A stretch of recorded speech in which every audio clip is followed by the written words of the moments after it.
बापरे! प्रेक्षकांनो, आतापर्यंतचा सगळ्यात महाभयंकर आणि खूपच मोठा ट्विस्ट आपल्याला पाहायला भेटणार आहे. हा खूप भयंकर असा ट्विस्ट जाणून घेण्यासाठी तुम्हीही तेवढेच आतुर आहात ना?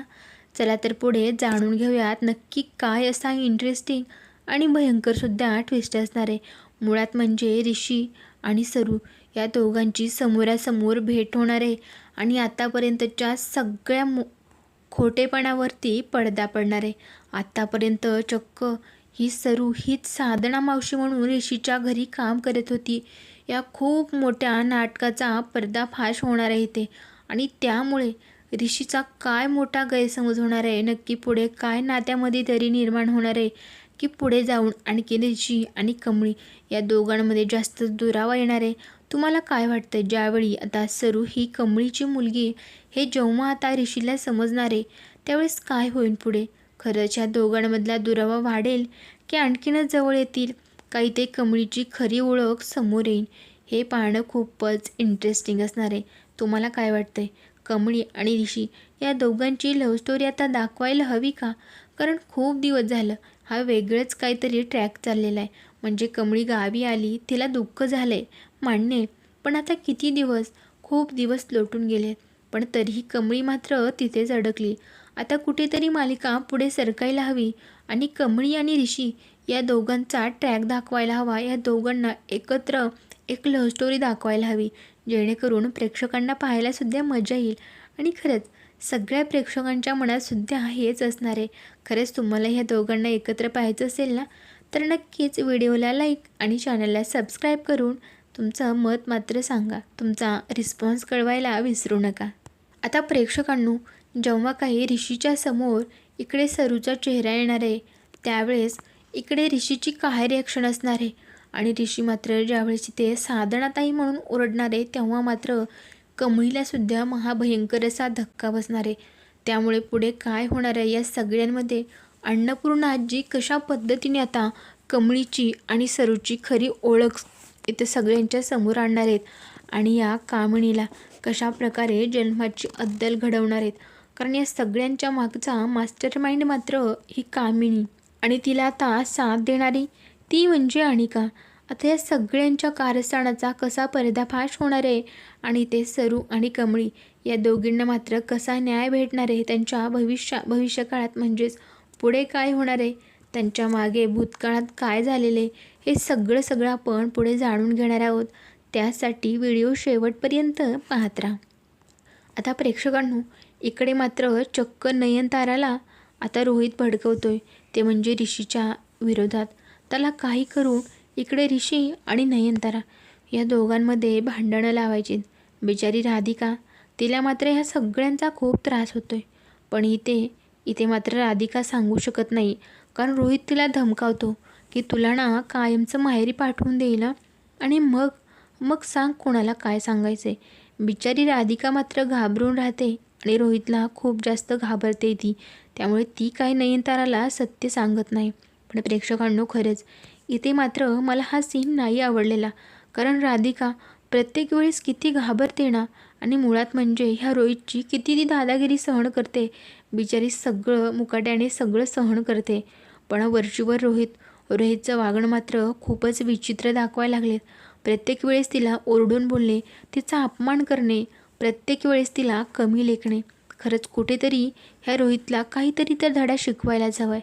आणि आता तर चक्क मायलेकांची ताटातूट करतोय तो, म्हणजे चक्क त्यांच्यात गैरसमज निर्माण करतोय. कारण त्याला काही करून ऋषीला मात्र नयनताराच्या नजरेत पाडायचं आहे आणि स्वतःला मोठं महान बनवायचं आहे. पण इथे खरंच आता ह्या राधिकाने रोहितचा डाव त्याच्यावरतीच उलटायला नको म्हणजे झालं. मुळात म्हणजे अनिका, तीसुद्धा प्रचंड ऋषीची आठवण काढत असते. तिला समजत नाही काय चाललं आहे, ऋषीचं कुठे गेला आहे, कुठे गायब झाला आहे, फोन लागत नाही, लागला तर रिसीव करत नाही, काय चाललं आहे नेमकं त्याचं. ती घरात सतत चिडचिड करते. पण तिला मात्र कामिणी आणि रागिणी समजावतात, अगं गेला असेल कुठे, काही कामात असेल, आणि मुळात म्हणजे सतत त्याला फोन का करतेस तू, घेईल तो फोन, नाही तर तुला करेल कॉल बॅक. पण नाही, आपल्याला कुठे दम निघतोय. पण अनिका मात्र प्रचंड चिडली. रस्ते मॉम, अगं तुला कसं सांगणार आहे सांग ना, मला ना त्याला बोलायचं आहे, त्याच्याशी जर बोलले नाही ना तर माहीत नाही मला काय होतं आहे. खूप त्रास होतो आहे गं. आणि मला नरीशची खूप म्हणजे खूप आठवण येते. आणि मी ना त्याच्या मॉमला जाऊन विचारते.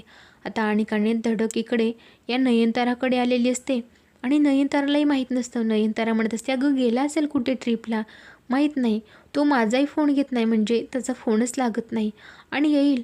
आज तर खूप मोठी मीटिंग होती आमची, खूप मोठं डील आहे. आणि रोहित हो, म्हणजे ऋषी जर आला नाही ना तर हे डील तूच त्यांच्याशी फेस करायचंस हं. म्हणजे काय आहे काय नाही सगळं तूच बघ. इथे मात्र आता अनिका ती काय शांत बसत नाही. म्हणते नयनतारा आंटी खरंच, म्हणजे बघा ना माझ्या डोक्यात एक आयडिया आहे. आयडिया म्हणजे खरं तर मला संशय म्हणजे रिश तिकडे तर गेला नसेल ना ते गावछापसोबत. म्हणजे मुळात म्हणजे ती गावछाप इथून तिच्या गावाला गेली आणि रिशुद्या तिच्या मागे मागे खरंच तिच्या गावी तर गेला नसेल ना. आता या सगळ्यांनी मात्र इथे रोहितला आनंद झाला आहे. बरं झालं एकदाच हिच्याच तोंडून त्यालाच म्हणजे मॉमला समजलं आहे. म्हणजे माझ्याकडून तरी काय समजायला नको. आता येणार आहे खरी मजा. खरंच प्रेक्षकांनो, हा भाऊ असून सुद्धा किती विचित्र वागतोय, किती खूप मोठं कारस्थान करतोय. खरंच आताच्या जगातसुद्धा हे सगळं होतं आहे का? तुम्ही या मताशी सहमत असाल तर नक्कीच लाईक करून तुमचं मत कळवा. आता प्रेक्षकांनो, इथे मात्र रोहित इकडे या ऋषीच्या विरोधात भडकवण्याचा पुरेपूर प्रयत्न करतोय. पण इथे सगळं हे राधिका सांगणार का? तेही नयनताराला इकडे या रोहितचं कारस्थान समजावून सांगणार का? की कशा पद्धतीने रोहित तुमच्यात आणि ऋषीमध्ये काहीतरी गैरसमज निर्माण करण्याचा प्रयत्न करतोय. कारण त्याने सांगितलेलं ह्याला जाताना की काय जरी झालं तरी तू मॉमला समजाव आणि सांग मी नक्की कुठे आहे. त्यामुळे नक्की मालिकेत काय मोठा धमाका होणार आहे ना, हे पाहायला तेवढीच मजासुद्धा येणार आहे. आता प्रेक्षकांनो, पुढे मात्र ऋषी इकडे कमळीला समजावून झाला आहे, स्वतःला इतका त्रास करून घेऊन झाला आहे, तरी कमळी मात्र मुंबईला यायचं नाव घेत नाही. आता या कमळीचा सुद्धा हट्टीपणा जरा अतिच व्हायला आहे.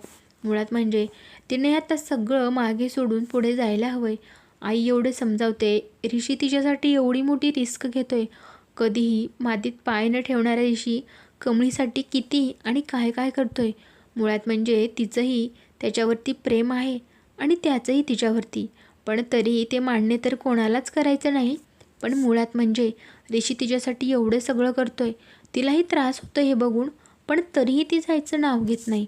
मग प्रेक्षकांनो, शेवटी ऋषी मात्र आता चक्क कमळीच्या घरी आलेला आहे आता. आणि इथे इथे सरूला तर माहीतच नाही ना.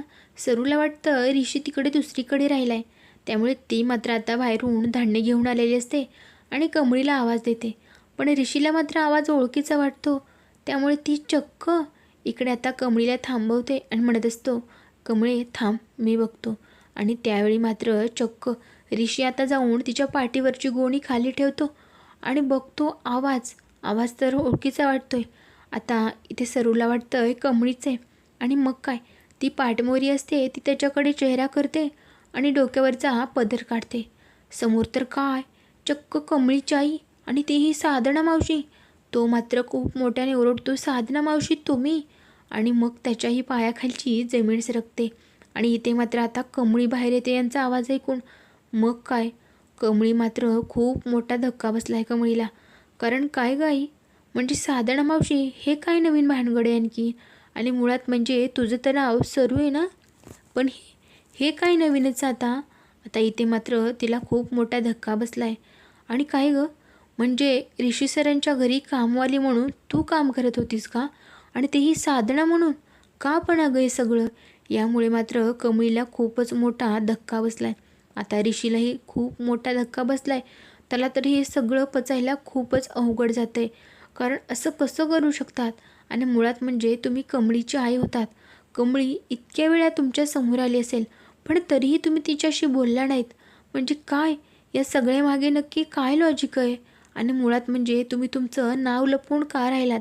आता प्रेक्षकांनो, या सगळ्यामुळेच तुम्हाला काय वाटतंय, इथे खरंच कमळी आणि सरू या दोघींचा इथून मागे सगळा घडलेला भूतकाळ समोर येईल का?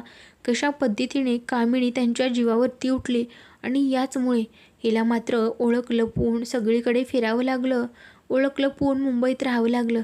हे सगळं आता ऋषीला समजेल का? आणि इथेच कामिनीच्या सगळ्या कारस्थानांचा आणि आतापर्यंतच्या पापांचा पर्दाफाश होईल का? हे खूपच इंटरेस्टिंग असणार आहे. मुळात म्हणजे कामणीच्या आता सगळ्या कारस्थानांना इथे बंदोबस्त व्हायलाच हवा आहे आणि तिला भयानक शिक्षा व्हायलाच हवी. त्याशिवाय आणि काही सुधारायची नाही. आणि मुळात म्हणजे प्रेक्षकांना आता इथे नयनतारा ही चक्क कमळीच्या गावी पोहोचणार आहे का? हे सुद्धा एक खूप मोठा ट्विस्टच असणार आहे. आता पुढे सगळं कसं होणार आहे? ऋषीला जेव्हा कमळीच्या आईची म्हणजे सरूची आणि कमळीची खरी ओळख समजणार आहे, तेव्हा ऋषी काय निर्णय घेणार आहे, हे सगळं पुढे आपण जाणून घेणार आहोत. त्यासाठी चॅनलशी कनेक्ट राहा आणि सबस्क्राईब जरूर करा.